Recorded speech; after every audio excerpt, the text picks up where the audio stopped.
এই চারটা গুনাহ যদি আপনি করেন আপনার জীবন ধ্বংস হয়ে যাবে। এই চারটা গুনাহ করলে আপনার ধ্বংস নিশ্চিত। নবী করিম সাল্লাল্লাহু আলাইহি ওয়াসাল্লাম বলেছেন যে এই চারটা গুনাহ যারা করবে তাদের আজ হোক বা কাল তাদের ধ্বংস নিশ্চিত।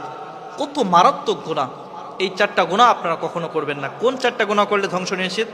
এক নম্বরে, যদি আপনি আল্লাহ তাআলার সাথে শিরক করেন, আল্লাহ তাআলার সাথে যদি কাউকে শরীক স্থাপন করেন, তাহলে আপনার ধ্বংস নিশ্চিত।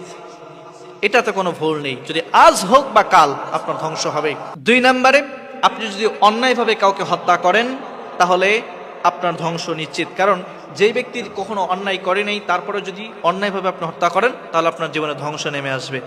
কারণ হত্যা এমন একটা গুনাহ, যেই ব্যক্তি প্রথমে হত্যা করেছে আর তারই সিলসিলা অনুযায়ী যত মানুষ হত্যা করবে ওই ব্যক্তির আমলনামায় গুনাহের জারিয়া হিসেবে চলে যাবে।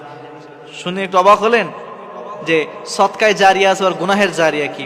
যখন কোনো ব্যক্তি কোনো গুনাহ প্রচলন করে, বাকি যত মানুষ ওই গুনাহগুলো করে আস্তে আস্তে ওই প্রথম ব্যক্তির আমলনামায় এই গুনাহটা চলে যায়। যেমন যদি কোনো ব্যক্তি প্রথমে কাউকে বিড়ি খাওয়া শেখায়, তার মাধ্যমে যত মানুষ বিড়ি খাওয়া শিখে তত মানুষের গুনাহ ওই প্রথম ব্যক্তির আমলনামায় চলে যায়। গুনাহ সদকায় জারিয়া যেমন হয় তো গুনাহের জারিয়া হয়। সুতরাং হত্যা করা যাবে না। আমরা হরহামেশাই দেখি যে অল্প কিছু টাকার জন্য বন্ধু বন্ধুকে মেরে দিয়েছে, পাড়া প্রতিবেশী আরেকজনকে মেরে দিয়েছে, হত্যা করে ফেলেছে অন্যায়ভাবে। এই কাজ কখনো করা যাবে না। তিন নম্বরে, যারা মা বাবার অবাধ্য হবে, যারা মা বাবার অবাধ্য হয়েছে, মা বাবার অবাধ্য এইরকম সন্তান তাদের ধ্বংস নিশ্চিত, আজ হোক বা কাল। অনেক মানুষ রয়েছে দেখবেন যে মা বাবাকে মা বাবা হিসেবে গুনেই না। যদি বাবা একটু বৃদ্ধ হয়ে যায় ধমক দিয়ে বসে থাকে, বসো, তুমি কি বোঝো? তুমি কিছুই বোঝো না। মাকে বলে তুমি কথা বলো কেন, এত কথা বলো কেন, চুপ করে থাকো। এরকম মানুষ আসছে না নেই সমাজে? তো হর হামেশা এরকম সন্তান আমরা পেয়ে থাকি। আমরা বেশিরভাগ মাহফিলে গেলেই আমরা একটা বিষয় শুনি যে মানুষের কাছ থেকে যে হুজুর একটু মা বাবার খেদমত নিয়ে ওয়াজ করেন, একটু মা বাবা নিয়ে ওয়াজ করেন। কারণ সমাজের ভিতরে এত মা বাবার অবাধ্য সন্তান বেড়ে গিয়েছে। যদি আপনার মা বাবার অবাধ্য না হতো এই ওয়াজই করা লাগতো না মানুষের জন্য। সুতরাং মা বাবার অবাধ্য যারা হবে তাদের ধ্বংস নিশ্চিত, আজ হোক বা কাল ধ্বংস তাদের হবেই। সুতরাং মা বাবার অবাধ্য হওয়া যাবে না। চার নাম্বার এবং সর্বশেষ যেটা, সেটা হলো মিথ্যা সাক্ষী যারা দিবে।